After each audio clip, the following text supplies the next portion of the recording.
Oh, you went through that whole thing with that expandable ball toy, Yeah.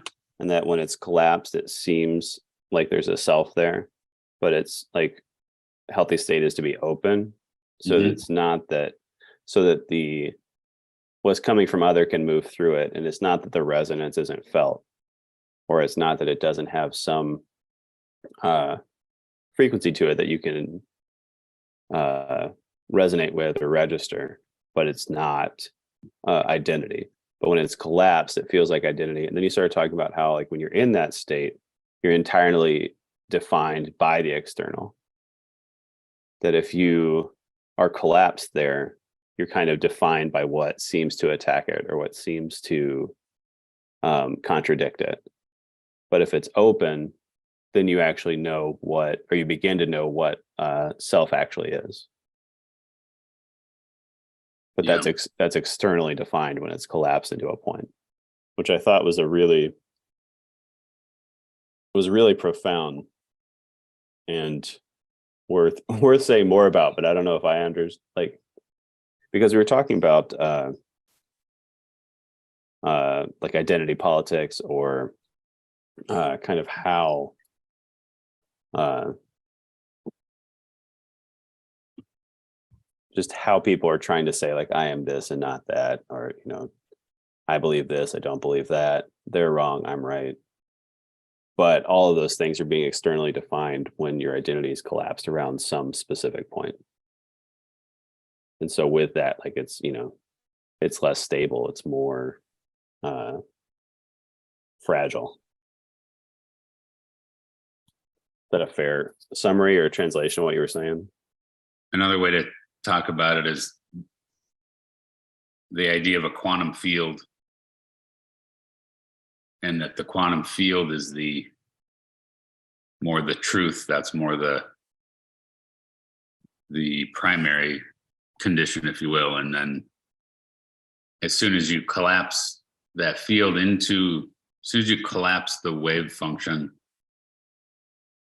and move from a field to a particle, now that particle is subject to danger, subject to threat, that when it was in a field state, it's not. So if you take a position, if you take a stance, if you hunker down and try to claim a certain structure or territory, then the game is on, as far as that thing having to try to hold against the forces around it, which is just different than if your mind, for example, is in a field state. Then you can just tolerate stuff that you can't tolerate if you lock down. Yeah. And the thing that is tricky for the ego mind is to be in that open field state. The ego mind then is literally confused, right? So the confusional state, you become aware, like it's just this open, infinite probability. Mm. And the ego starts to go, well, wait, I'm confused, I'm psychotic, who am I, where am I? And the general idea is you're nothing. You're not anybody.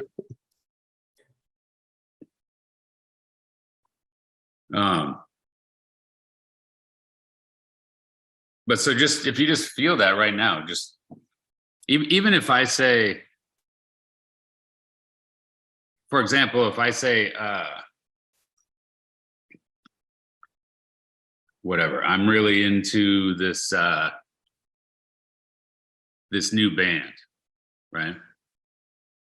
And so you feel how, if I haven't told you anything but that yet, you're just kind of in this open.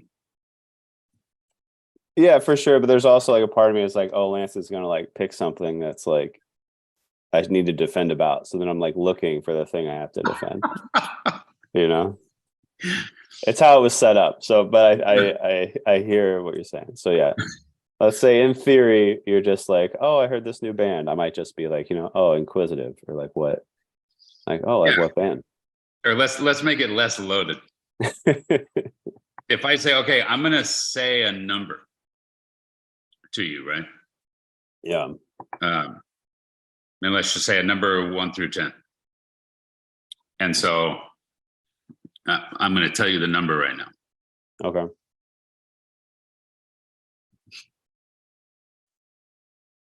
So,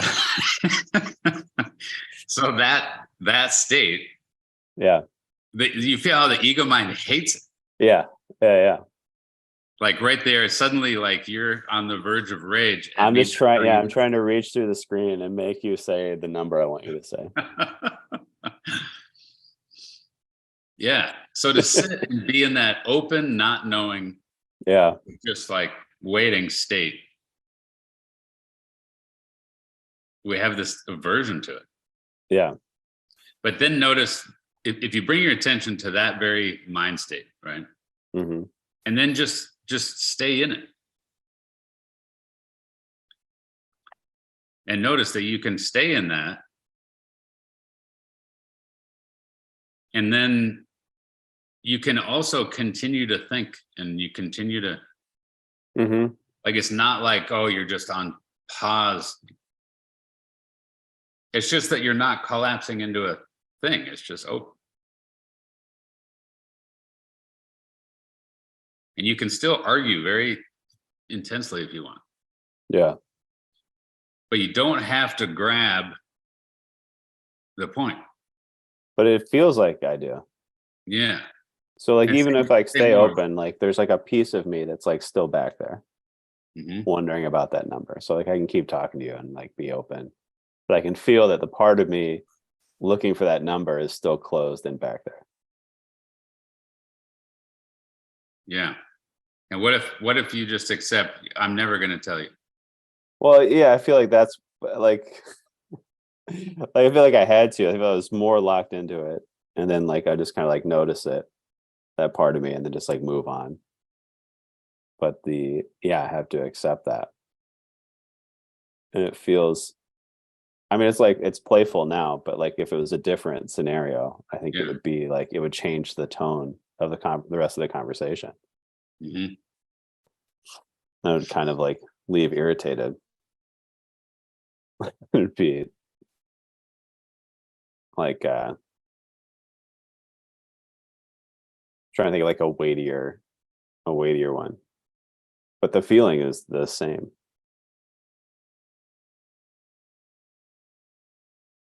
Like regardless of the content, like that feels like that would be like that could really get magnified.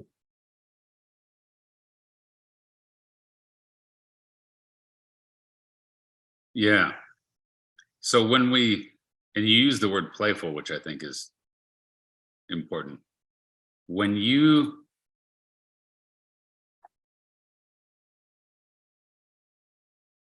If you understand a certain game and you get somewhat adept at it, then you can allow that, okay, there's infinite probability, for example, within the game, right? Mm-hmm. And you don't feel lost or angry or terrified because you're not, that, okay, you can't organize that. You're staying. Yeah. And you allow chaos within the thing. Whereas if you try to go in and grab onto a portion of the chaos, then you're just going to get thrown around. Yeah. And so this idea that at any level, just to zoom out and just allow that, okay, I'm not going to try to organize all that, right? Yeah. It's like having a junk drawer. It's like you decide, okay, you can get more detailed and organize the junk drawer, right? But there's just all these contexts. It's like at what point do you just let it be chaotic? Yeah. And good. Well, I was watching a show, a TV show the other day, and I think we've talked about this before. There's a certain part of me, at least, when I watch something where I'm almost trying to will it to be something. Like I want the show to go a certain way, or I want a character to do a certain thing. I Mhm. kind of realize it's like really what I want is for it to be as crazy as possible. Like I want the whole thing to not like to do whatever it wants and like not do what I think it should, because Mm. that's more fun, is to just like what's going to happen Right. instead of like, well, I think this is going to happen. If it doesn't, it's stressful. Or like, like a movie is scary and it's like, oh, I don't want to be scared. And like it's like, well, no, the movie should be as scary as it can. And so there's just this like unconscious will trying to exert over something like absurd, like a TV show that Yeah. feels like related to what you're talking about. Like the rules of the game are bigger than Yeah. like this moment, like this jump scare that's coming up.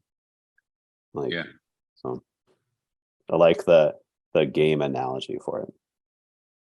That there's this thing out here and it's a space, and like whatever happens there is just that, and it's not anything bigger than that. Yeah. Right. Yeah. And it sounds weird, but I feel in a to a certain degree in touch with some kind of level, some kind of lens. It doesn't just feel like an idea to me. I feel in touch with a thing where it just feels like even if there's nuclear war and the entire earth is just wiped out and all the humans with it, like that thing is still just going to be fine. Yeah, And it feels like the true essence of any of us, any of the stuff going on earth, nature, this, that, like it's all fine, it'll all be fine. yeah, In the same way that winter comes to Minnesota and the leaves start falling off the trees, and I'm not running around panic trying to prevent that. It's like it's fine, like nature is doing a thing, yeah. you know and again, it's not like I wouldn't freak out on a personal level, but simultaneously it's like, well, but at some point I'll die, and then like it's fine. Yeah, yeah. The thing that's saying it's fine doesn't die. Right. Everything is contained within that thing. Yeah. Yeah, Yeah, and not just in some conceptual way, but I right. have a felt sense of that is what my experience is. And then it's when I notice, for example, working with clients who don't have that, it's a whole different Yeah, say it's experience. most people. I think it is yeah, a lot of people. Well, and it's context dependent, right? So I mean, you can feel that sometimes and lose it depending on the context. But there's definitely a deep personalization to it that I think is scary. So like you said, like your personal self doesn't lose sight of like the threat to this physical manifestation. Right. Yeah. It's like the thought right before the bomb gets to you, like there's oh, it'll be fine.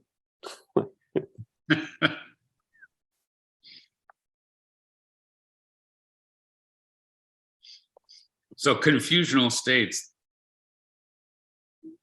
they're really important in various ways. In order to learn, in order to adapt, in order to reorient, we have to be able to tolerate confusion. And confusion is a movement towards chaos, right?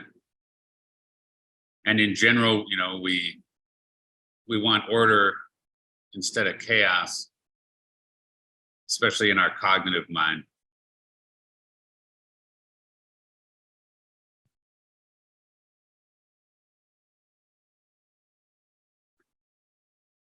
But when you have order, there's a tendency to grab it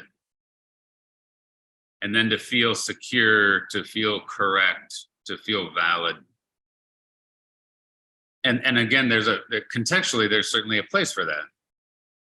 You know, if you're trying to get somewhere and, you know, you're driving, it's like, well, you want to have a sense of, okay, I know where I'm going, or, you know, we're going the correct way, versus like, I don't know, you know, I'm in a confusional state and we're just driving.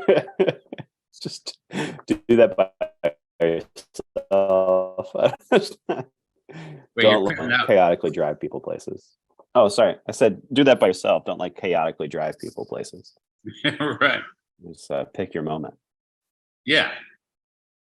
And you're supposed to feel anxiety or insecurity when you're like, wait a minute, I don't know if we're going the right way. Yeah. But yeah, by the same token, okay, can you tolerate the experience of not knowing, the experience of letting someone else know and you not know, right? It's like when you're confused,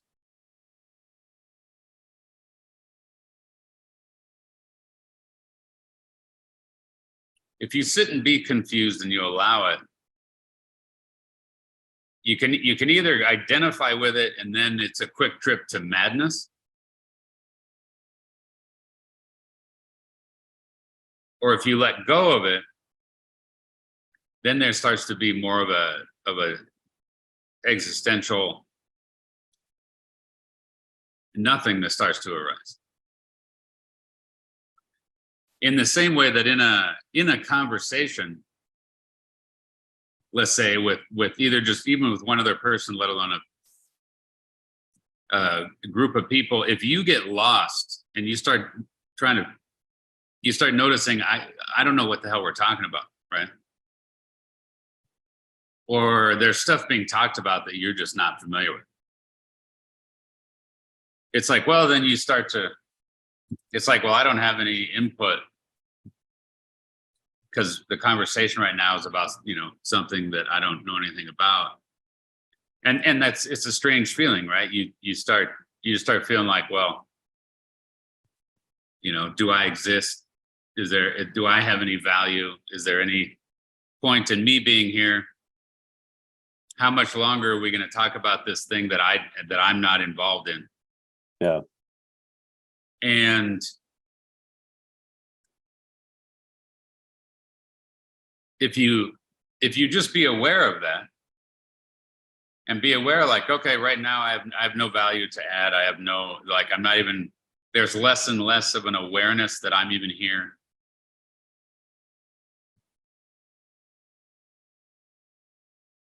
But then it's okay, but do you still exist? You know? And what you'll start to notice is you do seem to still have this awareness that's there. And you start to be able to ideally rest into that.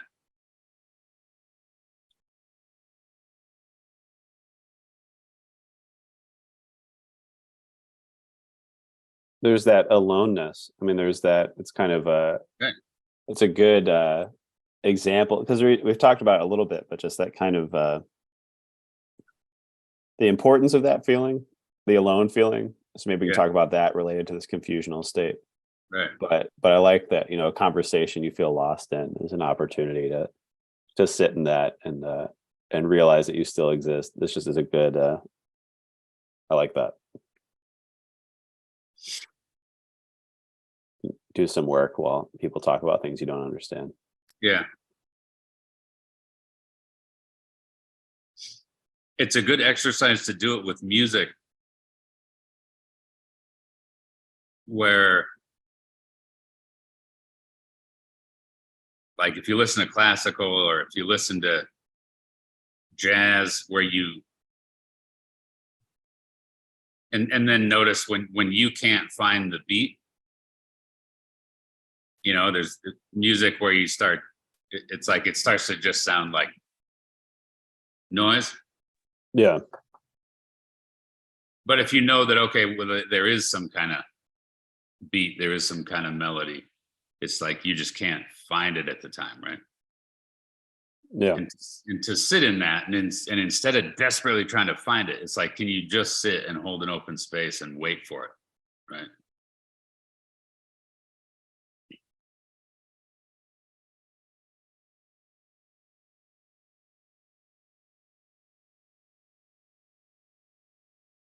Because my understanding is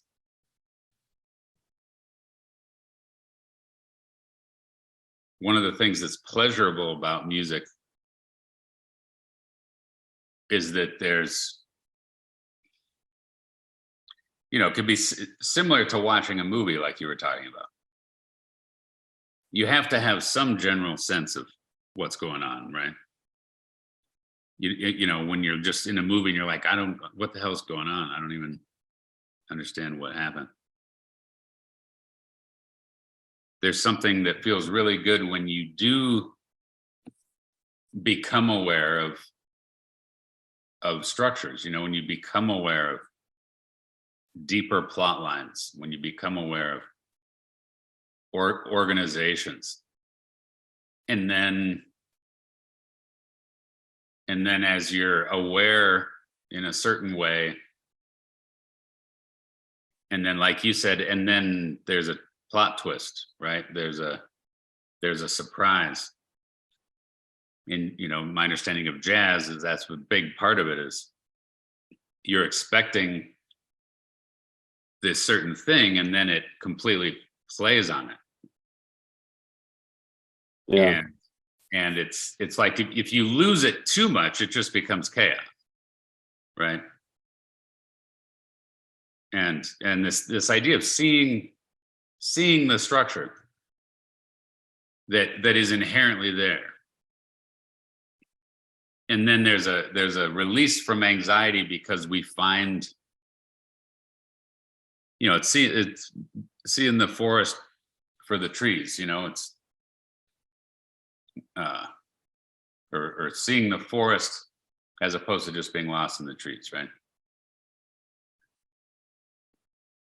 Because we've all got that going on in all kinds of different dimensions. There's certain dimensions that I feel like, okay, I've got a sense of the forest.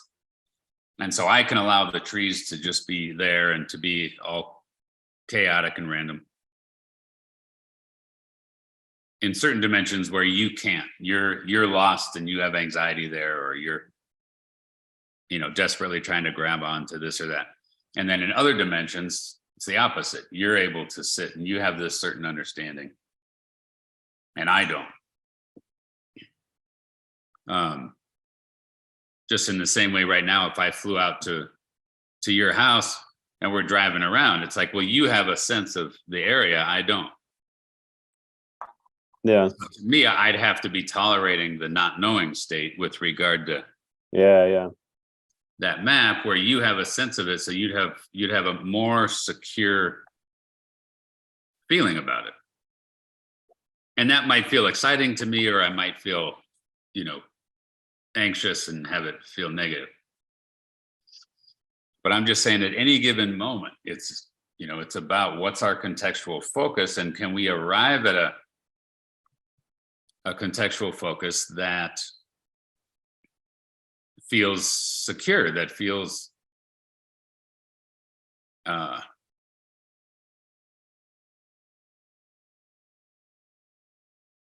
like it's, this idea of discovering what's there, what's real, versus making something up, right? So like with music,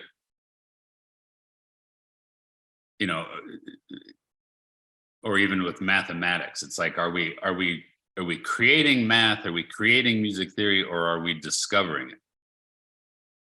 And generally speaking, it seems to be this discovery, right? Like these notes and these harmonies and these chords and these octaves, it's like they exist, and over time humans discovered it.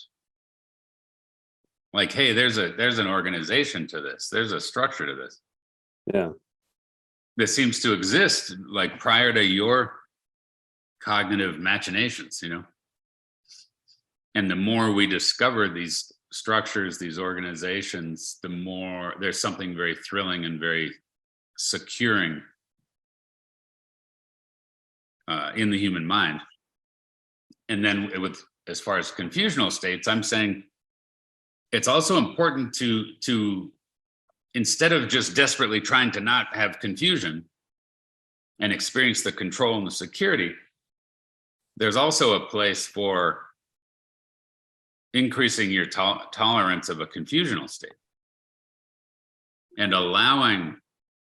So again, like if I come out and visit you and we drive around, do I decide not to come out and visit because I don't want the anxiety of not knowing, the territory? Yeah. And it's like, well, that kind of sucks if I can't go and allow the fun and the excitement and the growth, that would happen by being able to allow that. Can you go to a different country and where you don't know the language? It's like, oh shit, there's something scary about that. Yeah, for sure. But at the same time, there's something exciting. Even going to a new restaurant and not knowing what to order. Yeah, totally. Yeah. Yeah, or ordering something at the restaurant you always go to, but ordering something that you haven't ordered. Yeah. I'm very much, I have like the thing I order at each restaurant. Yeah. And it feels like every once in a while, I'm like, I wonder, if I should get this other, and then it's like, it just feels too risky. Oh, no, you got to do it.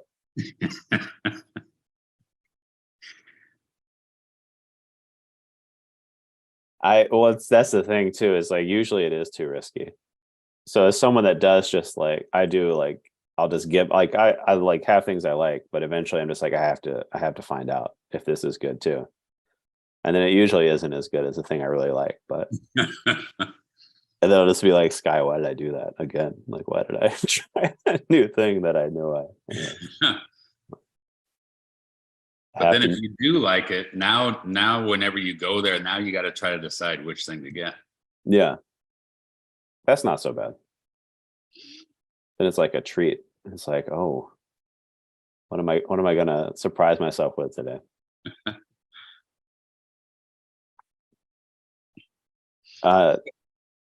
Good. Well, no, I like the tolerance idea as far as like, what are the symptoms of not having any tolerance for that? I mean, control, anxiety, because anxiety comes when there's a confusional state. Yeah. People freak out about feeling dumb or invalid.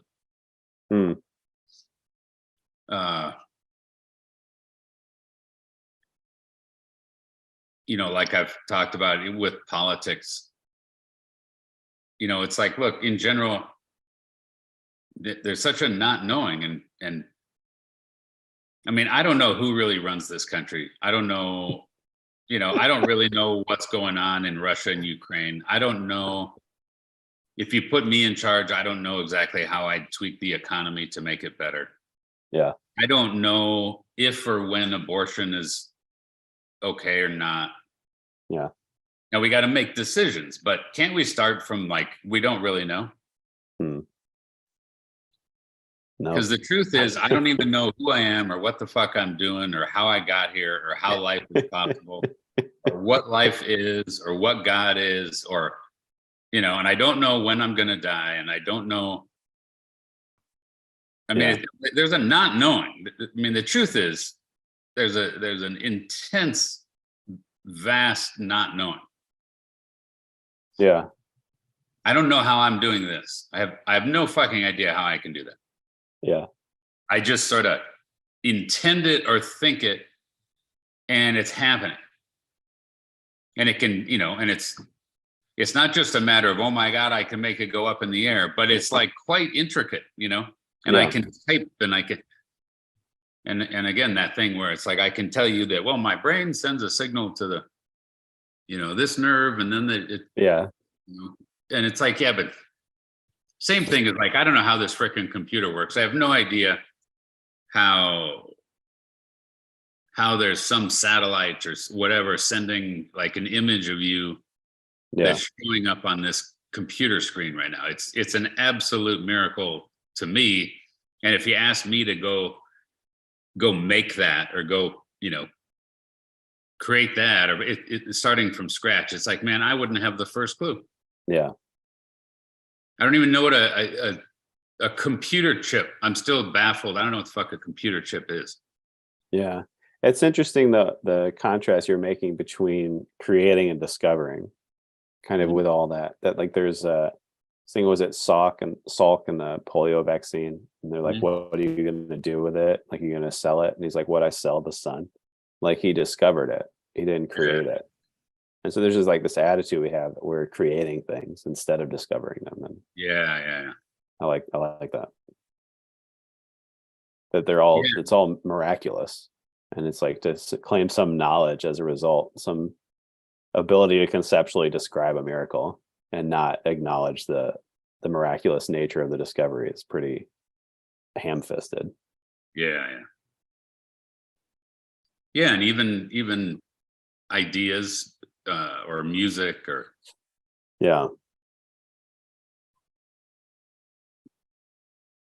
it just comes through. And well, it also takes away like the art of it, like regardless, even if it's not something we call art, like if it's the internet or if it's a Zoom call, right? And then we're going to call that technology that we create instead of like art we've discovered, right? There's just a whole like psychotic obsession with selling it, selling what you create instead of like sharing what you discover. It's an interesting contrast. Yeah, and it comes back to how we've joked about, we're like, what are we doing here? We're like selling consciousness. Yeah, for sure. Selling the idea of dimensions. Yeah, just selling a conceptual description of a miracle.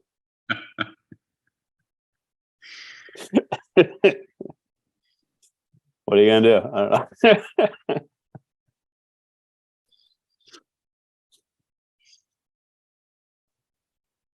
I think it's helpful in personal growth, in healing. With clients, I see it all the time where they're trying to figure it out. It's like, how do I take more control and get this figured out? And in general, it's typically, no, you like got to go the other way. You got to like let it come undone. Certainly with awakening. The awakening happens when you come off of the control. And when you come off the control, then what you notice is it's chaotic. It's confusional. It's way more multidimensional than you thought. And initially that can be frightening, but when you start to recognize, well, you're still fine. You're still there. You still exist. So to sit in open contemplative meditation, same idea, right? To allow the open, chaotic, confused nothingness, or the nothingness that starts to emerge out of the confusion.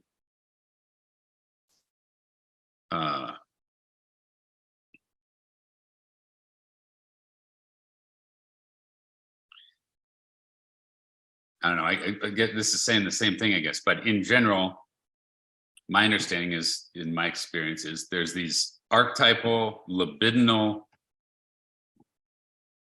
energies. There's this death drive. There's this aggression, this libido, these archetypal energies and forms that exist, let's say, in body. And when you come off of your control with the ego mind, initially it's, oh my God, I feel confused, and it's like, yeah, okay, but the next thing, if you can tolerate that you don't fucking know and all the resistance there, so does that mean I'm stupid? Does that mean I'm wrong? Does that mean I'm invalid? Does that mean, and it's like, yes, it does. It means all those things. Because relative to the all, our cognitive mind knows almost nothing, right? But if you can work through all that and allow a certain kind of openness,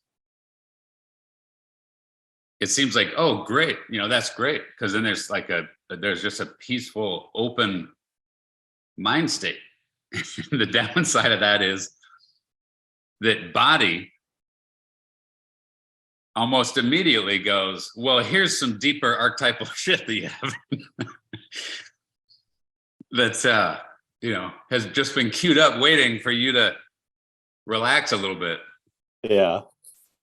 And that archetypal stuff is often, the deep, dark archetypal death, violence, sex, fear, all the terrible things, right? All the things that the ego mind's afraid of. Yeah. And so there's a real tendency to clamp back down. But this idea that, okay, can you let them move? And instead of the ego mind clamping down, can you let consciousness be the organizer?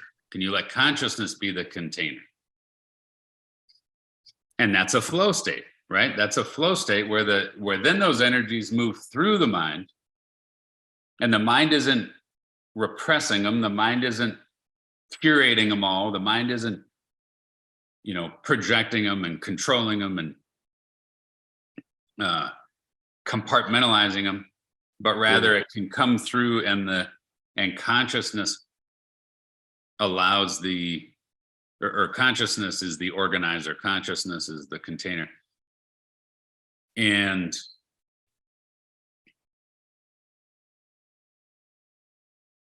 when that happens, not only is it exhilarating for the person who's experiencing that, but then others get to experience it in that same kind of way.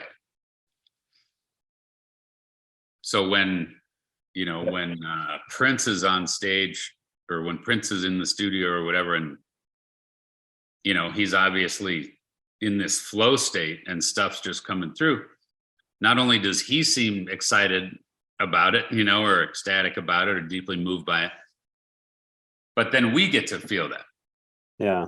And we watch and go, damn, I wish I could let energy flow through me like that. Mm. I wish I could be that deeply in touch with those vibrations, with those archetypal structures.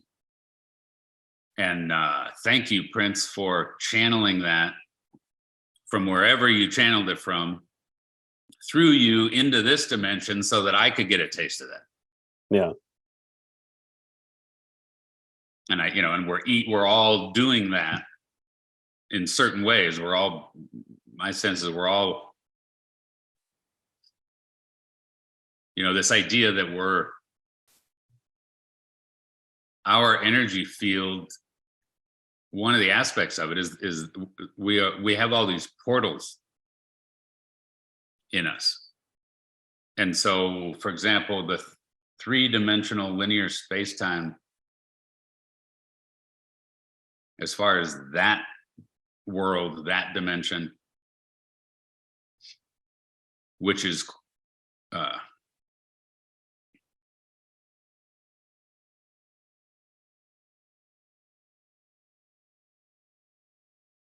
if you say there's just the dimension itself, and if you say that's just, let's say, lifeless, right? Like if it was just inorganic matter, if you just have this like cement room, like a jail cell, but then, what can you bring into that room? Can you shine a light into that room? What if you bring organic soil into that room? What if you bring conscious presence into that room? And I feel like we're doing that in the world. You know, there's all these portals that are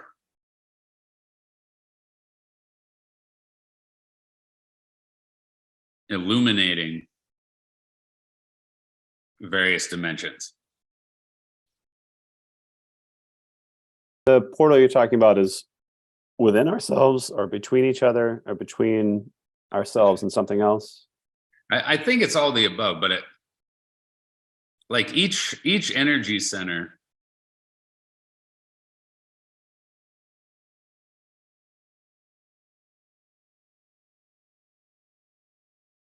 is a portal.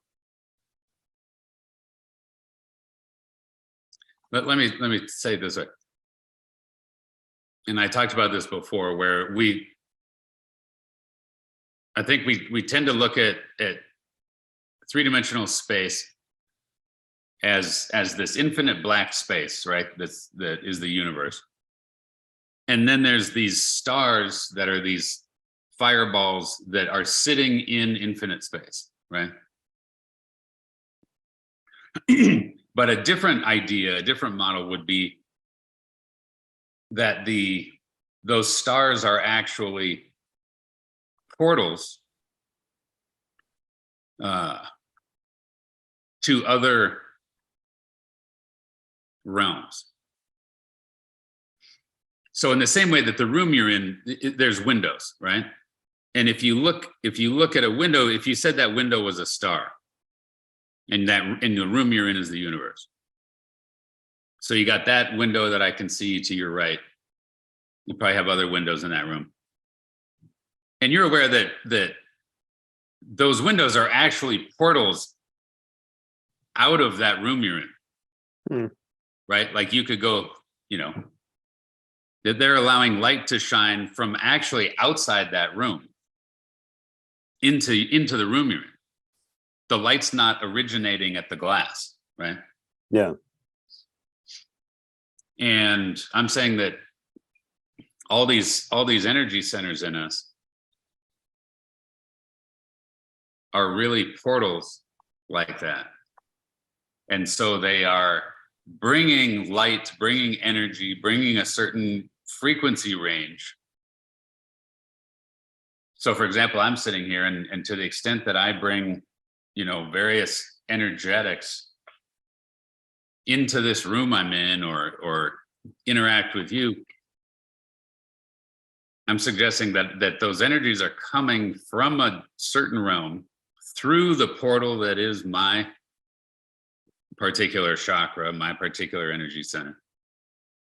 And then, you know, expressed to you, just like energy, right? Like there's a conversion, but any light, any energy, any electricity, etc., it's coming from somewhere.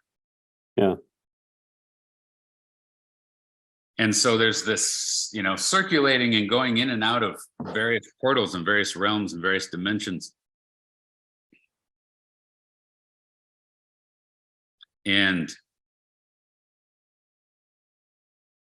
when you sort of allow for that, you know, again, it's like the sailing versus the motorboat thing, that you become aware that your particular field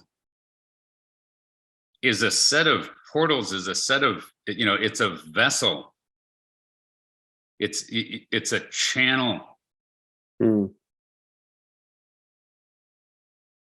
We're much more, it's much more about streaming than it is about, you know,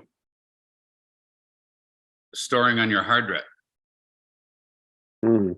Right? Like what I, Lance Hauge, have to offer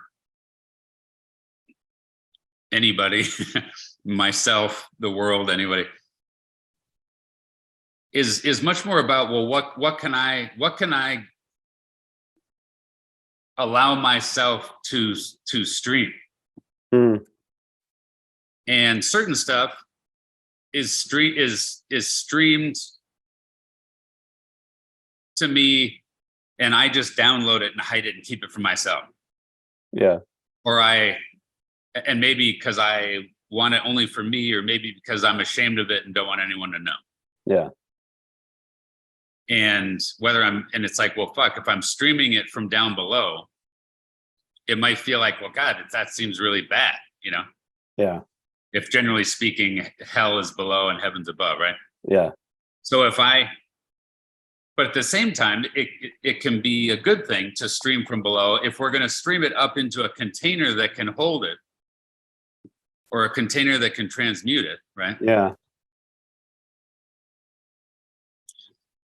But again, in general,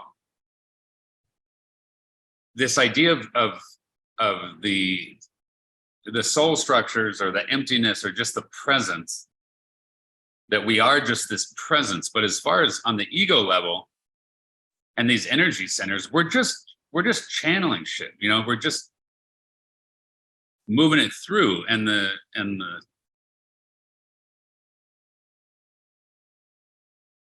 we get so hung up when we try to grab it and hang on to it and have it be an object. Yeah. It's a field. So again, as we're sitting here, you and I aren't real concerned about which one of us has the better laptop. Yeah.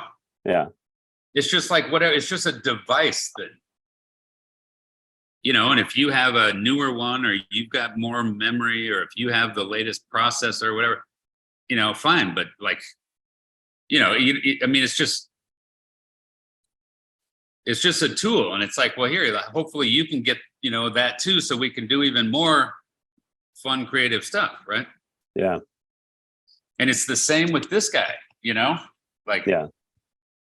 and if I have a awakening, or I, learn some shit, or I spend time getting to have knowledge about a certain thing, it's like, great. But again, the thing that, like you were saying, it's the thing that gets channeled, the thing that gets produced, the thing that comes through is really a thing that already exists, that I've just developed the machinery to bring it through.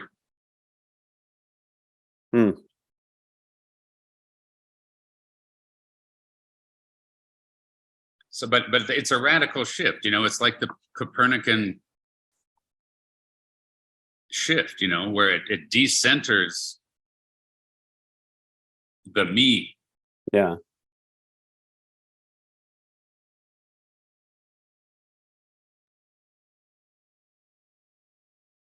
The stuff that gets channeled through us doesn't necessarily come from accomplishment or discipline, or, I mean, it can, and there's that, but there's also that idea that where people are, there's the Leonard Cohen quote, everyone's, I'm going to butcher it, but it's something like, everyone's cracked, that's how the light gets in. Yeah. And you have all these, seems like the greatest artists were also, deeply wounded. Yeah. And it's like, well, why? And I think, like I've said, I think a lot of my gifts with regard to the things I work with, it was largely the result of a head injury. So I just think we're full of ourselves. It's like, look, if you have a special talent or something, we take credit for it, and then we also take credit for like these bad things. And I'm just saying, I don't know where the real credit is. I don't remember. I don't know why I get to be relatively healthy at 51 and relatively, living in a situation that's much better than a lot of people as far as safety or wealth, or I don't know why. I don't remember doing something to like deserve it more than other people. Yeah. Like, I honestly, I have no, I mean, do you? No. Uh, Right? well, I could build a narrative, but it's not really true. Right. And then you could say, well, we choose it. We choose, and it's like, all right, well, I don't remember choosing it either. Yeah, right.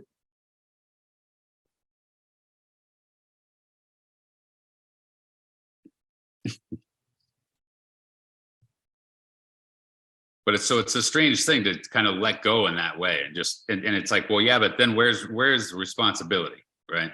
Hmm. And yeah, it's this weird dialectic relationship between be a self, take responsibility, try hard, do good work, try to understand, try to get organized, try to, and at the same time, you know, Yeah, it's kind of, when do you say, like in the developmental process, right? In this kind of like arc of development, like when do you start like going after confusional states? Because it doesn't, yeah, it's not from the start, it's not, yeah, like you could help someone like a child, mhm, like try to help like contain that, but you can't conceptually explain this is a confusional state and this is what you're going to need to co-develop along with your attempts at organization and personhood. yeah. Um,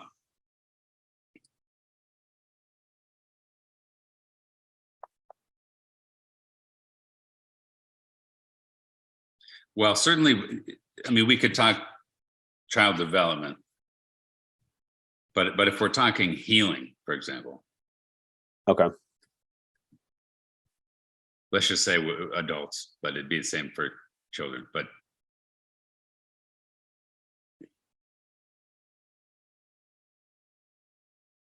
to notice, well, and what are you suffering? What kind of tension is there? What kind of problem? What's your, at any given moment, what are you struggling with? And even just to decide, okay, I'm going to allow 60 seconds of just sitting with the confusion and just let myself be confused about it. And what you'll notice is it starts to move. It's that it's not just static, that you start to have a sense, oh, if I sat here for an hour, like it wouldn't just be exactly like this an hour from now, because it's not even exactly like that 60 seconds later. And then but then we don't trust it. It's like, oh my God, in an hour I'm going to be batshit crazy, right? Or I'm going to disappear, or I'm going to die, or I'm going to explode with rage. I can't just allow this. And it's like, okay, but what if you titrate that? What if you allow it a little bit? What if you allow it a little bit and then let yourself integrate and organize? And then allow a little bit of it again, and then integrate and organize. And so just to start to notice, in the same way we do with our body, in the same way we do with external things, we play with it a little bit, you know, allow it to get a little disorganized, and then okay, no, maybe put it back how you had it. But we do that, right? And it's like we ideally we can do that in our mind as well. Can we allow, okay, what's the experience when you back off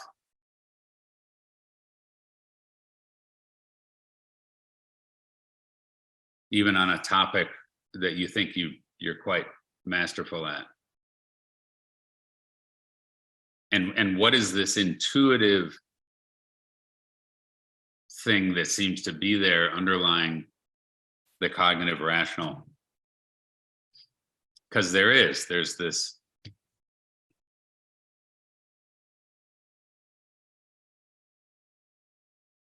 again,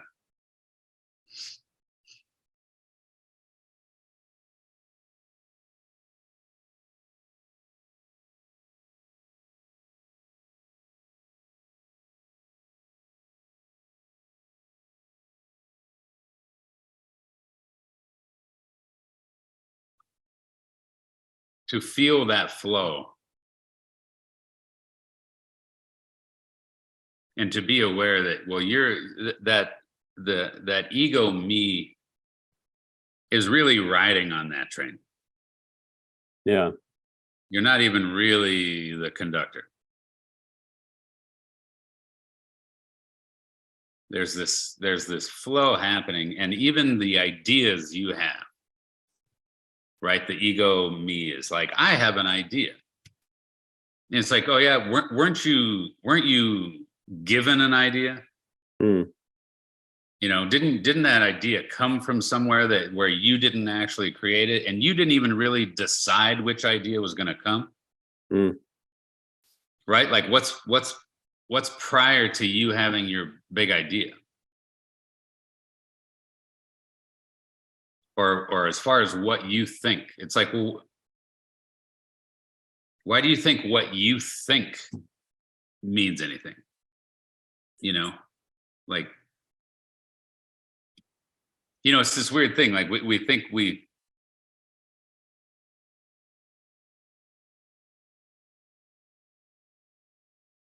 as far as what we think, what our view is, what our opinion is, what our understanding is, like we really, you know, like I said before, we're in a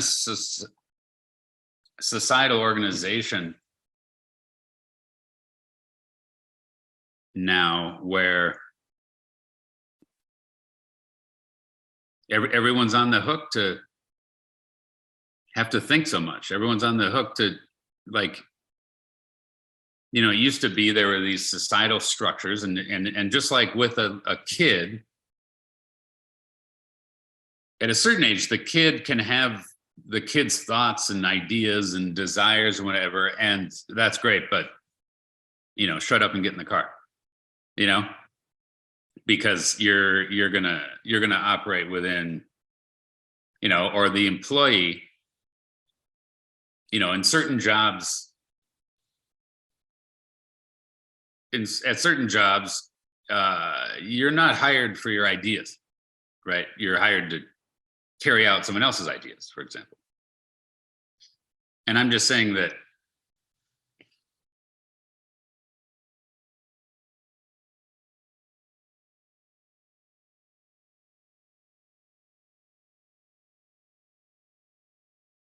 there's a way that it's really good that humans are more and more, that the individual is more and more valid, right? Where it used to be that the state took precedence over the individual.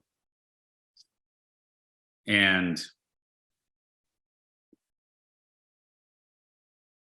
now the individual, every individual is philosophizing about what they think God is, what they think truth is, what they think self is. And everyone's got ideas about politics. Everyone thinks they have ideas about what would make this country better. They think they know something about economics, or they think they know something about the military, or, you know, how to prevent crime. And I'm just trying to zero in on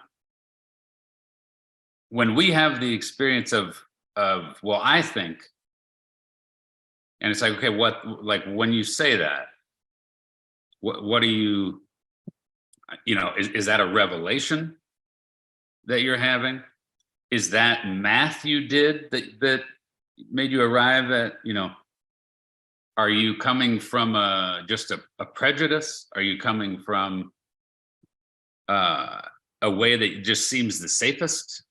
Are you thinking that because your underlying motive is that that'll make you look the coolest? And I think it's important to allow that we all do all those things I just listed. But we tend to just go, well, I'm thinking it. So, you know, therefore, you know, I think, therefore, you know, like that's ground zero. Like, where are you going to go from there? I think it. Yeah, the whole history of the universe led up to that thought. Right. In psychology, the idea of the mind as an object, right? We literally, our psyches, because I'm not just talking about arrogance, right? Or narcissism or whatever. I'm talking about in the human psyche, we have a serious, serious problem happening. And it's more and more the case that literally the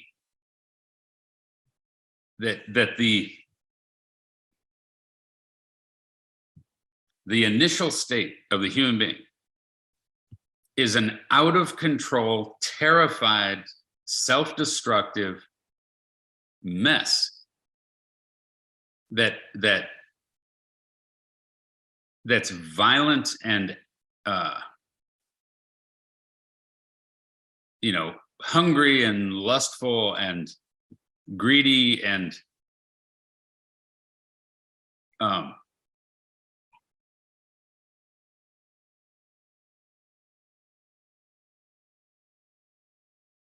chaotic. And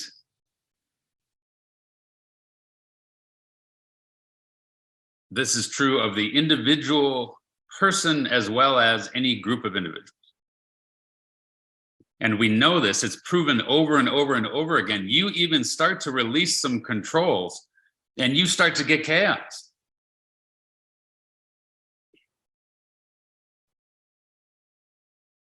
So then the question is, how should we control it? What kind of organizational structures do there need to be? And what creates a healthy, what is healthy? What is the goal?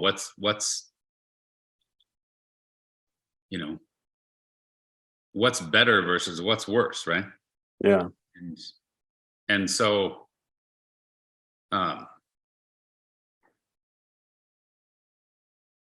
we have this understanding within the individual psyche, and a lot of it carries over to group psychology as well. But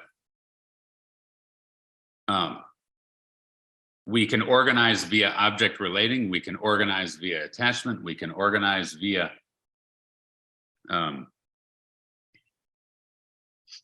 dependence, we can organize via worshiping, we can organize via a set of rules. And those are all good and important, and there's a developmental scale to these things, right? Initially, when you're an infant, you're organized by someone else's actions. That's how you're organized. Because you aren't organizing shit, right? You're just laying there. Shit's the only thing you're organizing. Yeah.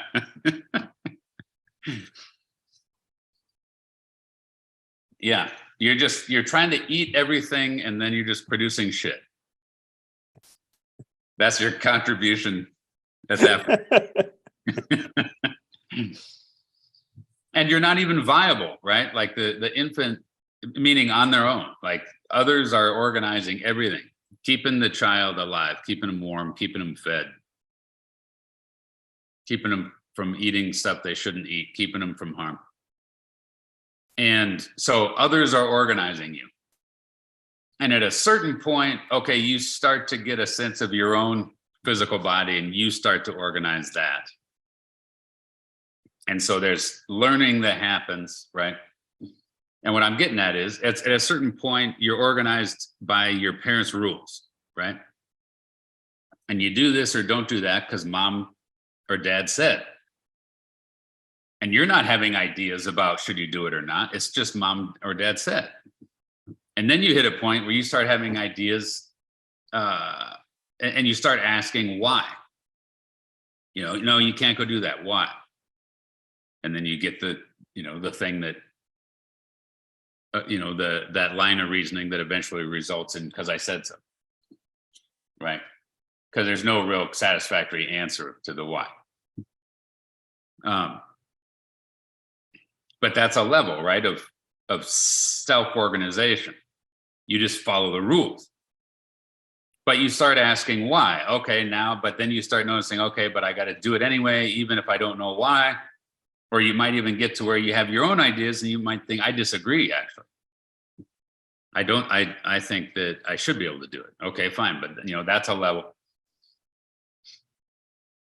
But we there's a huge shift that happens when you shift from organizing yourself via external structures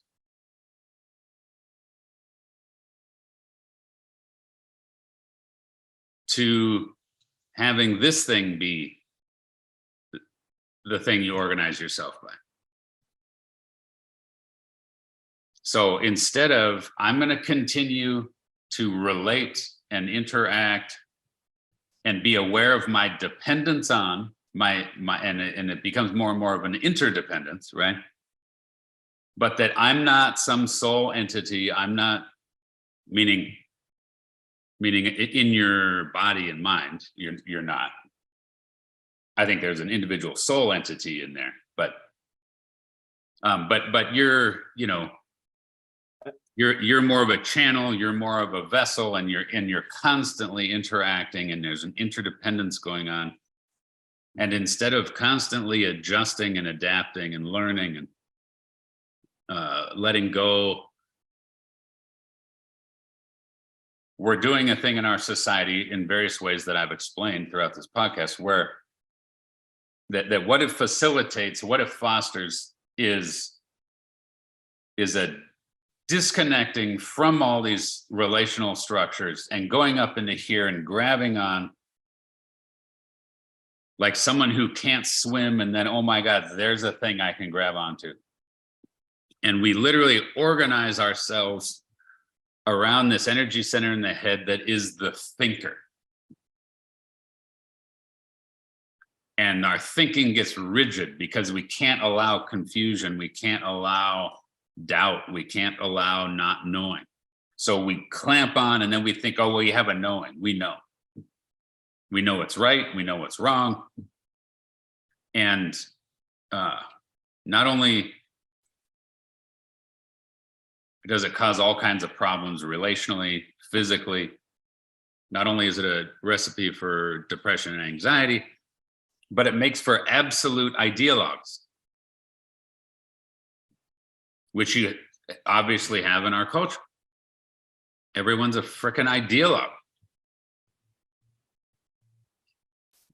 shouting their truth as if it's the truth. And I'm saying that's not just a conceptual thing. I'm saying that energetically, you can't just go now and say, hey, you should ease up on that, on that contraction that you're oriented to as self. And it's like, yeah, that would be good, except if they start to let go of that, you're going to have a psychotic break. The person is not viable. They don't have the underlying structures to even let go of that. So it's a really bad situation.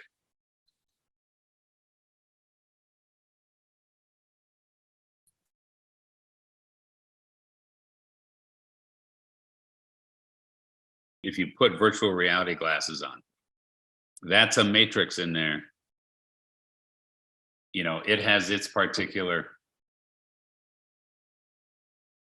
way it operates.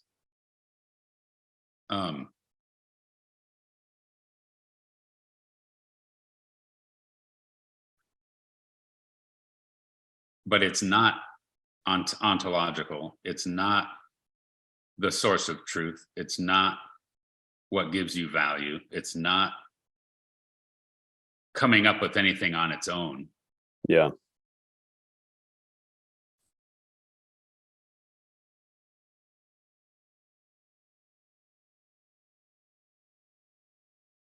But it's our go-to, not only as a reference for truth, but we are energetically locked on it, Yeah.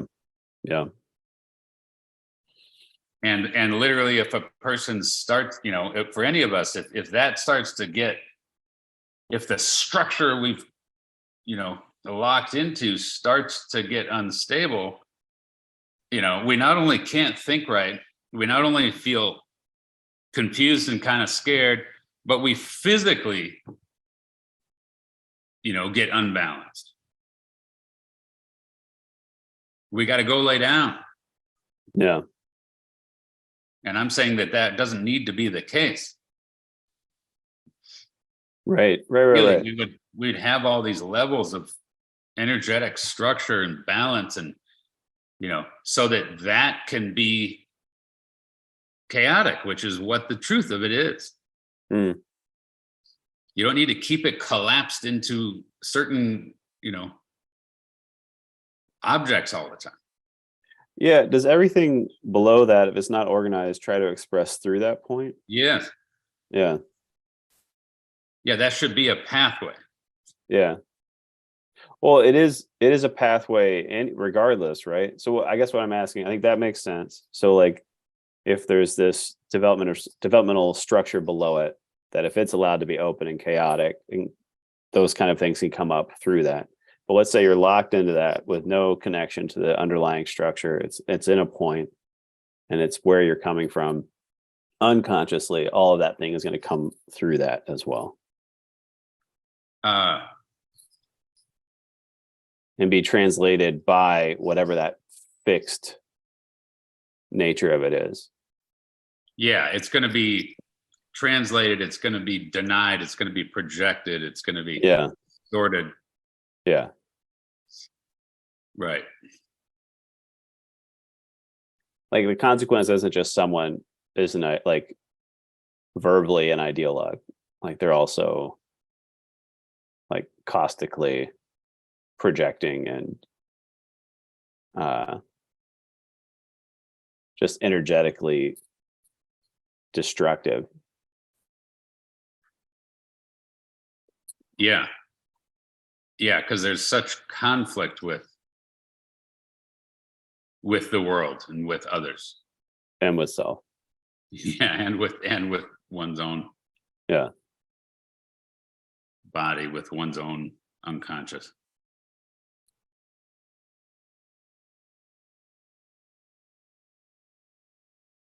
So just that experience of, well, if this isn't in control, then what are you going with? And and we all have our different ways that we're that we do it. I've probably told this story before, but I was just on a bike ride with someone, and then we decided, hey, let's go. We're kind of in the area. Let's go to. We're up by Lord Fletcher's, and it was like, hey, let's go to Lord Fletcher's and have lunch. Was it lobster day?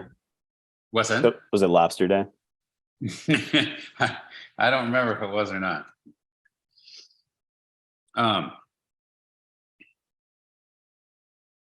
And so the person I was with was, I'm just thinking, I'm probably never going to listen to this podcast because I'm going to make fun of her right now. But she didn't have her phone on her. It was I was wearing the backpack that had both our phones, right? Mm-hmm. And so I said, well, I know how to get there from here, and she didn't. And she's like, well, wait, let me see my phone. And I knew, and I was like, no, I know how to get there. And she's like, I know, but I just want to look on the GPS, and I had I'm a lot like her. Yeah. And I was like, just follow me, Yeah. And she was like, we rode for about 100 more yards, and then it was just like, will you just stop? I just want to look at my phone, And it was funny. We kind of got in a little bit of an argument, but it was mostly funny. But it was like, you cannot handle just like trusting and following me on a bike ride. Yeah. To a place that, even if I'm wrong and we get lost, it's going to be no big deal. Yeah. I don't know. Then you're like voluntarily letting someone potentially waste your effort. Yep. So there's like, if I could say in defense of Using it's a very good example. I like it. But yeah, it's hard to entrust that. Yeah. Um, And, and there's a balance, obviously, that to what extent do we take charge of ourselves, take charge of our own lives, take charge of our own beliefs? yeah. We shouldn't just blindly be patriotic. We shouldn't just blindly trust our boss or blindly, Yeah. defend our family. It's like, well, wait a minute. We also should look at what's going on. And we should use critical thinking, and we should question. But at the same time, you can go too far the other way and be too locked in and identified with. Yeah. It seems if you allow that confusional state, and then kind of there's like a bed underneath it. So you talk about like what is kind of arising up into that and then being translated into a thought or an idea. Yeah. That bed, how does that relate to intuition?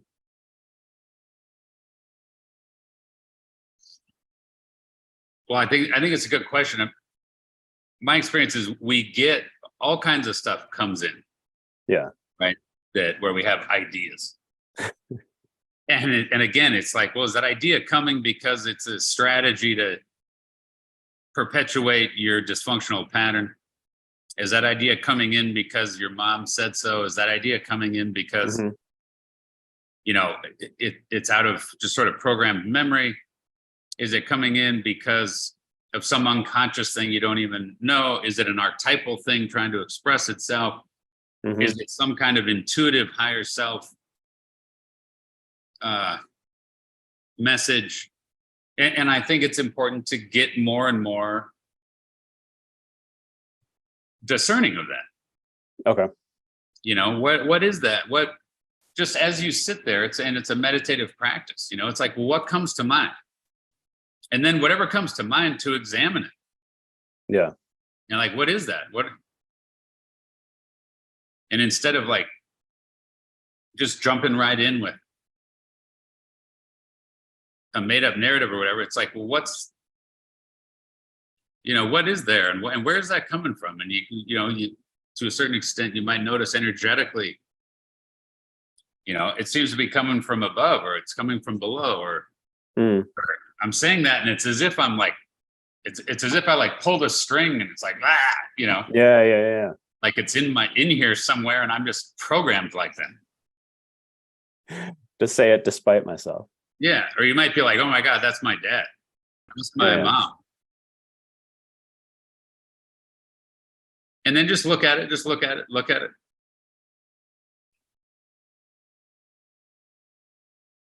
And maybe what your dad, it was like, and he was right, Yeah.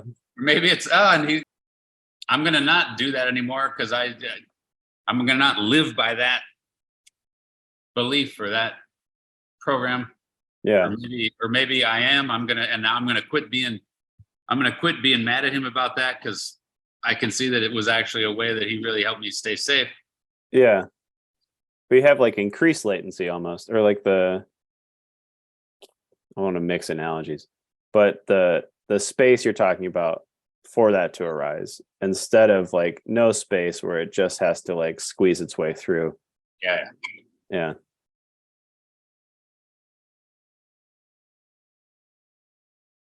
But yeah, there's like, it's multi-dimensional what's being said even.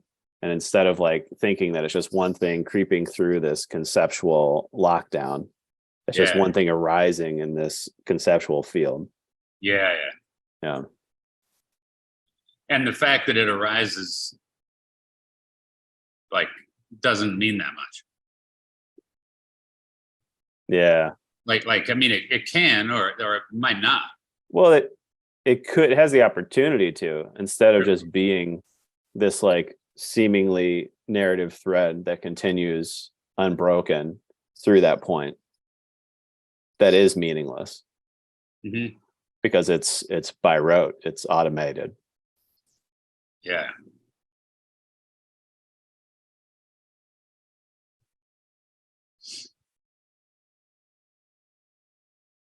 So what are some things that like I know we're running out of time, so we can come back to this, but as you began to differentiate the different sources of those seeming ideas, like you've spoken to a lot of them. I think it's kind of, I think the reason I brought up intuition, or kind of like how, when it became obvious like which things were consciousness or which things were from those dimensions that seem to like open up as a result of like the awakenings that you've had, versus like, oh, that's my dad, or like when they're, Mhm.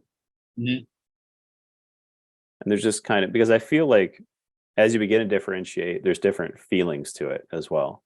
It's not just the content or the narrative. There's different places it seems to come from. Yep.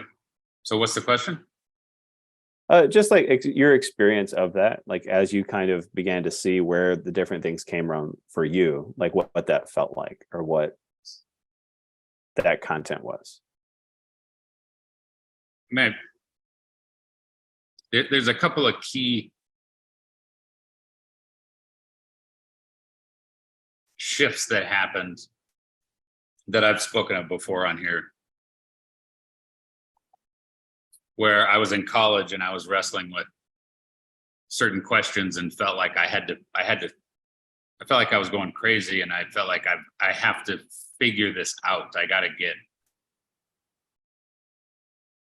to get some kind of clear understanding of how things work, because it all seemed to be coming undone, and it all seemed to be tragic and horrible. And so my faith in whatever I thought I was believing in was rocked.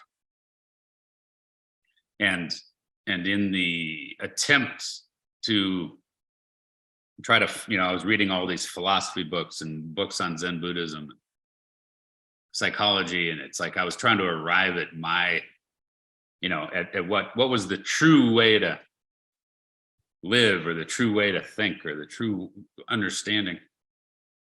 And I had an experience where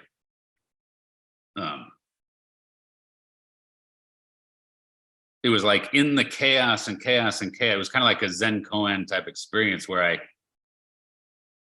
felt like I was going mad, and then something happened, and I found myself aware of this desperate attempt to solve this problem, and I had a felt sense of a me looking at this problem that I thought that there was a me inside that had to, and it just shifted, and it was like, oh my God, it doesn't, not only am I not in there, and my survival, my validity, my goodness is dependent on me getting it organized correctly.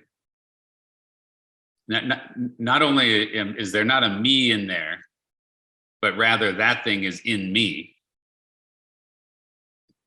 And then I became aware that, and the truth of that thing, the true answer,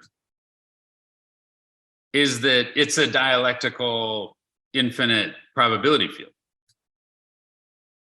So there, that's the answer. That's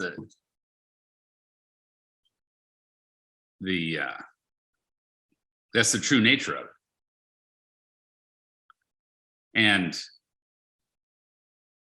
And so I don't know if I'm answering your question, but so the experience was just this, again, it was like, the experience I had in my mind was like, I found myself in water. I didn't know how to swim. I was flailing and flailing and flailing, and I was wearing out, and I was aware I'm going to go down.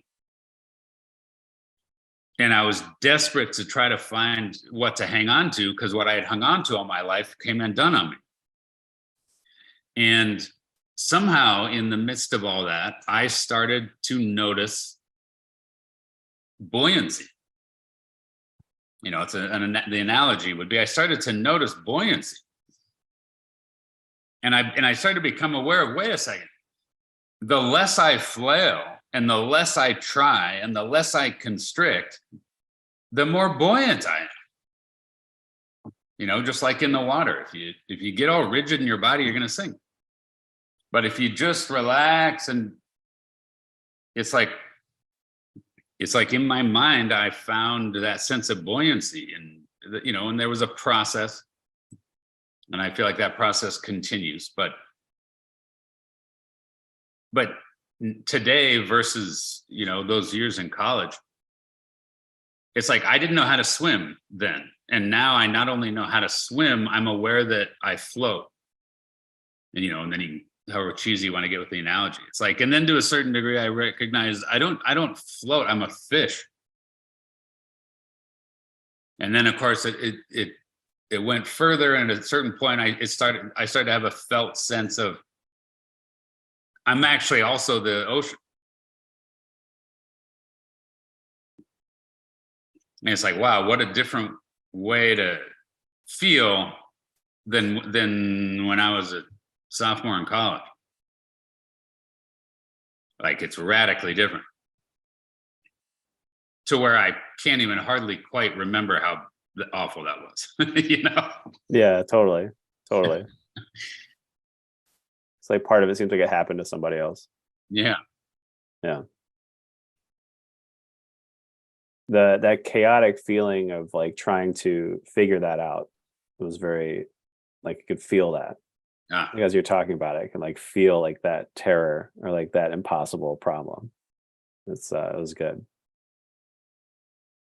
I think that's I know we're out of time, but I think that's a good answer to it, as far as like what that pattern is, like how it's like it's levels, and it's the same seeming thing over and over again, but it's kind of like the ever expanding sense of self.